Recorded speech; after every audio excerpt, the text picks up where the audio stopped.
I have been saying for days now that Shohei Ohtani by Alex Pardee must print at least at 19,000 to be considered a success. We saw those numbers today.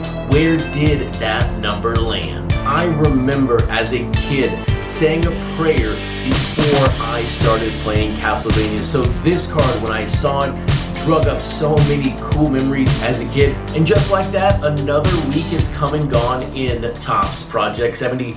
After we saw the 4 cards today, week number 32 has concluded. What 5 cards, though, were your favorite? After tonight's show, I'll put up polling on the website for you to pick the top 5 cards from the week. So head over to CRTSportscards.com after this video and get your votes in. But welcome back to my channel. My name is Chris, otherwise on Twitter and Instagram is at CRT_sportscards. And of course, the website that you want to go to for everything related to Project 70, it is simply CRTSportscards.com. So even though it is Friday and this is the end of the new cards in Project 70 for week number 32, we are now just getting started on those print runs. And today, thankfully again, Topps gave us the Tuesday print runs on Friday afternoon. That Shohei Ohtani by Alex Pardee, you know where I said that number needed to be at based on the performance of Ohtani on other artists. That needed to be over 19,000. That card comes in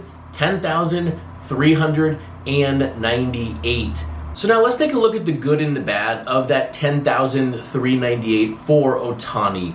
That card right now is actually the 8th best printed card in the set, even though that is Alex Pardee's 5th best printed card in the set. It's really crazy to say out loud that an artist's 5th best card is the 8th best card in the entire set. That right there just speaks to the pure domination of Alex Pardee so far in Project 70. But when you go back to Tuesday, you go back to that chart where I showed the average Ohtani print run to an artist's overall print run is right around 15%, but that 10,398 comes in under 8%. That is also lower than the overall Ohtani penetration of all of his cards to the overall print run of the base cards for Project 70. Right now, after today, Project 70 has sold 1.4 million base cards. So now look, what does all of that mean? Ohtani to Pardee is 7.6%. Ohtani to Project 70 is 8.3%. The thing is this, if you truly believe that that number should have been at 19,000 based on how the other artists performed with Ohtani, that card is severely short printed right now, and you could argue that there could be a lot of value in that card because 10,000 should have been 20,000. It also is very obvious that there have been a lot of people maybe who backed off of the speculation train on this Ohtani because they thought it might print at 25, 30,000. It's really weird to say out loud that a card printed at 10,000 could have some crazy secondary value, but when you look at all of the numbers as a whole, that number should have been at least 20,000, but that card now only sits at 10,000. So 20 bucks right now for that base card may not be the worst deal if you're really into this set for the long-term hold and you realize what kind of domination Alex Pardee has on card art and Project 70 at the moment. And now for full transparency here, when it comes to this card,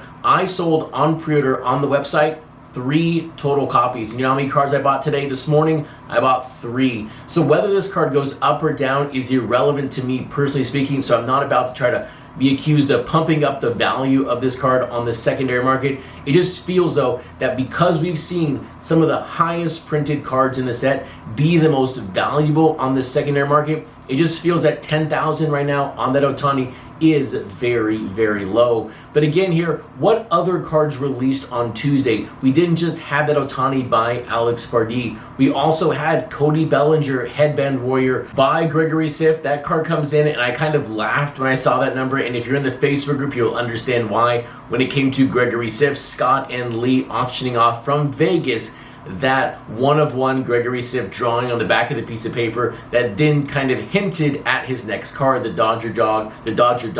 That card comes in 777. And then on the F dot, Vladimir Guerrero Jr., 1,356. So very nice showing there on the Vlad Jr., the first one of the week from 82 tops. But then on the same day, we had the 8th highest printed card in the set. We also had the 4th lowest.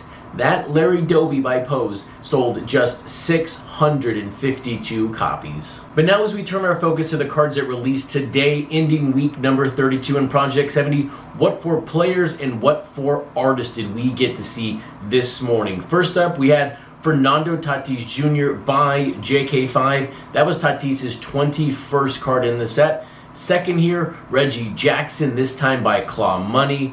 Third here, Babe Ruth by New York Nico. And then fourth, another Jackie Robinson here by Ron English. But now look, all I want to do with that Ron English, Jackie Robinson, and Babe Ruth by New York Nico, and look, I have never ever thought of those two sets ever colliding in the way they have today. I just want to take that crown from Babe Ruth and Photoshop it on the top of Jackie Robinson. It doesn't make any sense on the Jackie Robinson. Jackie looks a little kind of like Shrek here with that color of the face.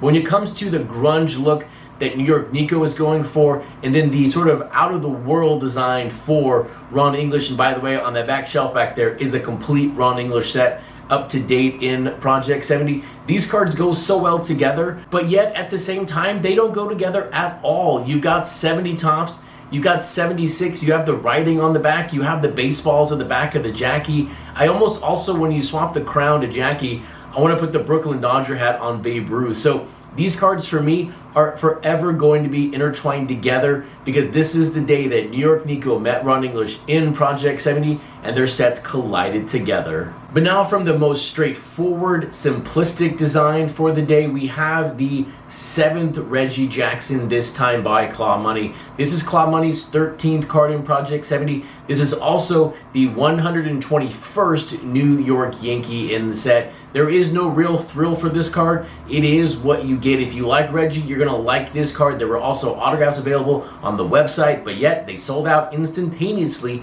for Reggie Jackson. But it was good to see Reggie now have an autograph in Project 70. But look, at this point, if you're a Claw Money fan, you're buying this card. But if you're not, I don't see the real appeal to this card. I don't know how this is going to change your opinion on Claw Money this deep into Project 70. But now for my favorite card of the day, and also the card that I am going to be giving away for free right now on this video. It is none other than the 1959 tops Fernando Tatis Jr. by JK5. So in the comments right now, leave your print run guess for this card. There are two stipulations. Number one, you must be subscribed to the channel. So if you're not subscribed, hit that subscribe button also. But number two, you cannot go over on the print run guess. The person nearest the print run will win that card. Just do not go over. But what makes this card so great? Why do I like this JK5 Fernando Tatis Jr.? It's because JK5 put his own spin on 59 tops, but you have that circle. That circle in the middle is so true to 1959 tops. And that is because at the end of the day, that is what I enjoy the most about Project 70. I love when artists represent a year, do it in their own style, but also stay true to the brand.